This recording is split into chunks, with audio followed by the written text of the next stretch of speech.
Terima kasih Anda masih bersama kami. Bagi Anda yang baru saja bergabung, kami hadirkan kembali 3 berita utama hari ini. Kerugian material akibat kebakaran pasar Ngawen Blora pekan lalu mencapai 30 miliar rupiah. Pedagang butuh dukungan perbankan. Cegah penularan polio pasca kasus Klaten akhir tahun lalu, imunisasi polio serentak di Jawa Tengah menyasar 3,9 juta anak usia di bawah 8 tahun. Seorang nenek di Boyolali diculik dan dirampok perhiasan emas senilai 50 juta rupiah ludes.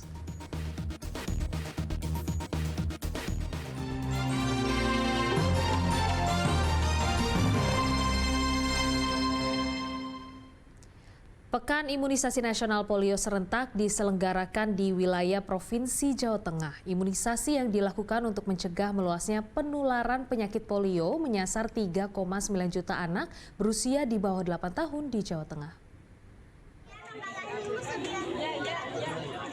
Imunisasi polio di Desa Tanjung Sari, Manis Renggo, Klaten, Senin pagi menjadi bagian dari Pekan Imunisasi Nasional Polio yang dilaksanakan secara serentak di 26 kecamatan di Kabupaten Klaten. Para orang tua pun menyambut baik dilaksanakannya imunisasi polio secara serentak untuk mencegah penyebaran penyakit polio. Apalagi Desember tahun lalu ditemukan seorang anak berusia 6 tahun di Manis Renggo, Klaten yang positif terinfeksi virus polio setelah pulang dari Pamekasan dan Sampang, Madura, Jawa Timur. Bagus sih, membantu orang tua dan warga juga sih untuk mengatasi polio. Yang sekarang katanya sudah ada beberapa ininya sih yang terjadi. Yang dikhawatirkan apa Bu kalau misalnya tidak mengikuti imunisasi? Ya khawatir kalau sampai nanti kena. Dinas Kesehatan Jawa Tengah menargetkan 95% dari 3,9 juta anak di Jawa Tengah yang berusia di bawah 8 tahun bisa mendapatkan imunisasi polio yang diberikan secara gratis. Sedang untuk wilayah Klaten, target imunisasi polio berjumlah 127.000 anak. Di Jawa Tengah, DIY, kemudian Jawa Timur, Jawa Barat sudah duluan ya. Kita yang tanggal 15 ini kita di 3 provinsi. Jadi kalau Jawa Tengah sendiri 3,9 juta anak karena 0 sampai 7 tahun 11 bulan 29 hari ya. Kalau anak masih usia itu tolong dibawa ke tempat imunisasi gratis ya. Jadi sekali lagi gratis, tidak dipungut biaya dan ini tidak menyebabkan anak panas dan sebagainya. Lain dengan imunisasi yang lain kadang-kadang membuat anak itu demam. Kalau polio ini cuma ditetes.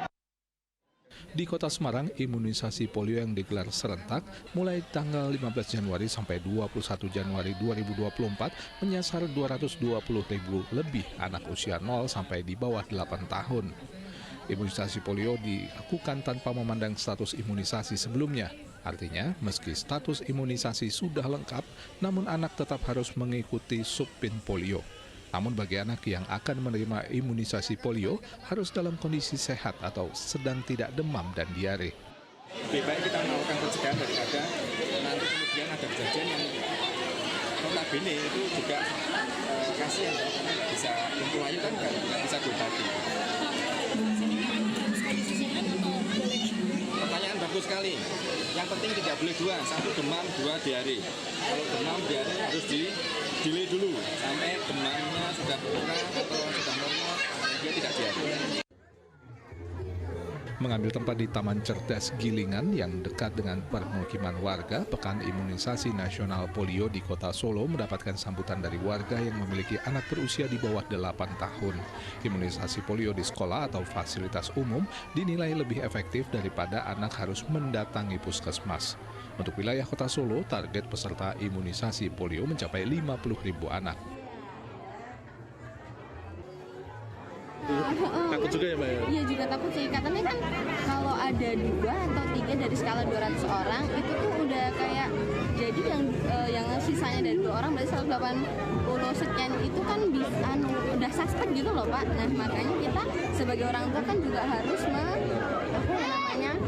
gitu ya. Nah dengan cara kayak ini. Ratusan orang tua mengajak anak mereka ke Balai Kelurahan Sidorejo Lor, Kecamatan Sidorejo, Kota Salatiga, Senin lalu untuk mengikuti subpekan imunisasi nasional polio secara gratis. Imunisasi polio untuk mencegah infeksi dan penyebaran penyakit polio yang berakibat kelumpuhan dan bahkan kematian. Ada beberapa manfaat dari imunisasi polio, yaitu merangsang sistem kekebalan tubuh dari penyakit polio, mengurangi risiko penularan dari satu orang ke orang lainnya, dan mengurangi dampak berat atau komplikasi saat terserang virus polio. Untuk mencegah penumpukan antrian warga, petugas imunisasi polio di Kecamatan Sidorejo membagi beberapa titik di 6 lokasi dengan total 5.217 anak. Imunisasi itu memberikan kekebalan dengan cara bergandengan tangan, ibaratnya seperti itu. Jadi semua harus diberikan. Jika tidak, maka resikonya akan terjadi KLB polio seperti itu. KLB polio itu anak menjadi lumpuh layu dan itu akan menjadikan cacat permanen. Di Blora, pencanangan subimunisasi polio diadakan di Taman Kanak-kanak Pelangi Ceria. Untuk wilayah Blora, target peserta imunisasi polio mencapai 88.000 anak. Imunisasi polio di wilayah Jawa Tengah, Jawa Timur, dan daerah istimewa Yogyakarta dilakukan sebagai antisipasi temuan satu anak yang positif polio di Klaten setelah berkunjung ke Pamekasan dan Sampang, Madura, Jawa Timur. Subin polio dilakukan di 3 provinsi, Jawa Timur, Jawa Tengah, dan DIY. Berdasarkan apa Pak itu? Berdasarkan satu adalah adanya kasus polio di Pamekasan dan yang kedua di Kabupaten Klaten. Harapan kami untuk seluruh masyarakat yang punya anak 0 sampai 8 tahun kurang sehari, silahkan dibawa ke posyandu, puskesmas, pustu, atau yang sekolah dilakukan di sekolah, baik PAUD, kelompok bermain, TK maupun di SD untuk kelas 1 dan kelas 2 yang 7 tahun sampai hampir 8 tahun. Ini gratis Pak ya? Gratis. Imunisasi polio dilakukan dalam 2 tahap. Tahap pertama akan diberikan 2 tetes dan tahap kedua dilakukan 1 bulan berikutnya. Putaran pertama imunisasi polio dimulai tanggal 15 Januari 2024 dan putaran kedua akan dimulai tanggal 19 Februari 2024 mendatang. Tim Liputan melaporkan. Menteri Agraria dan Tata Ruang Badan Pertanahan Nasional menyerahkan sertifikat PTSL gratis kepada warga di Brebes Senin lalu. Ditargetkan ada 126 juta sertifikat tanah PTSL di seluruh Indonesia yang selesai pada tahun 2025 mendatang.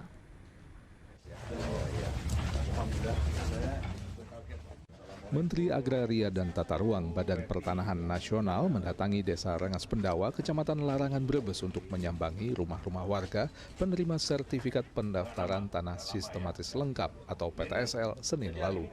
Dalam pengurusan pendaftaran tanah sistematis lengkap tidak dikenakan biaya selain biaya resmi untuk patok tanah sebesar Rp150.000.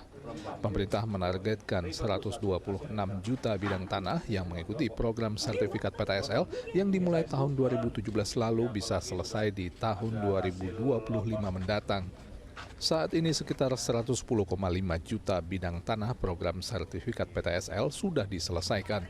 Dan akhir tahun ini sertifikat 120 juta bidang tanah akan selesai dan sisanya 6 juta lagi akan dilanjutkan pada tahun 2025.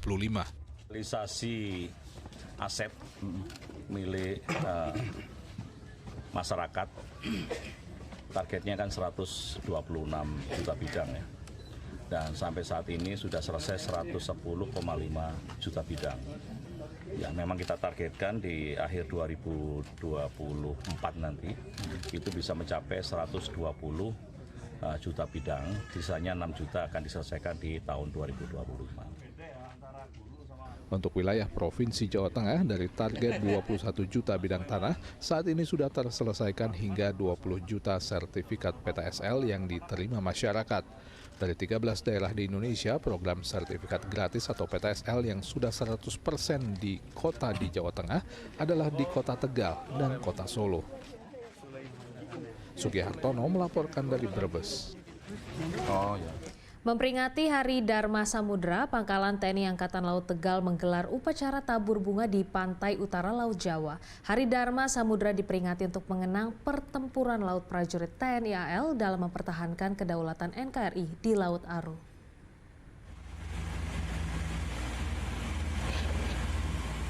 Upacara Dharma Samudra ke-62 diperingati Lanal Tegal dengan menggelar upacara di atas kapal Angkatan Laut Maribaya di perairan utara laut Jawa Tengah. Rangkaian peringatan diisi pelarungan karangan bunga dan tabur bunga di laut dengan mengajak seperti Pelindo, Kesyabandaran dan Otoritas Pelabuhan, Sekolah Usaha Perikanan Menengah, dan Pemuda Sakabahari. Hari Dharma Samudra diperingati setiap tanggal 1 Januari untuk mengenang pertempuran Laut Aru dan gugurnya pahlawan Laksamana Muda Yosafat Sudarso bersama KRI Macan Tutul. Pertempuran Laut Aru merupakan bagian dari usaha pemerintah Indonesia untuk membebaskan Irian Barat dari Belanda. Pertempuran Laut Aru sendiri merupakan bagian dari usaha pemerintah negara Republik Indonesia dalam rangka membebaskan Irian Barat yang sampai membaca proklamasi Irian Barat belum dibebaskan atau belum dilepaskan dari Belanda. Kemudian harapannya kita juga mengajak stakeholder yang lainnya, terutama dari maritim, dari SNISU, ada SPM, dari SOP, kemudian dari para pemuda di Sakabahari, harapannya untuk menanamkan semangat jiwa bahari bahwasanya negara kita adalah negara maritim. Peringatan Hari Dharma Samudra diharapkan akan menanamkan semangat jiwa bahari mengingat Indonesia merupakan negara maritim. Kunchoro Wijayanto melaporkan dari Kota Tegal.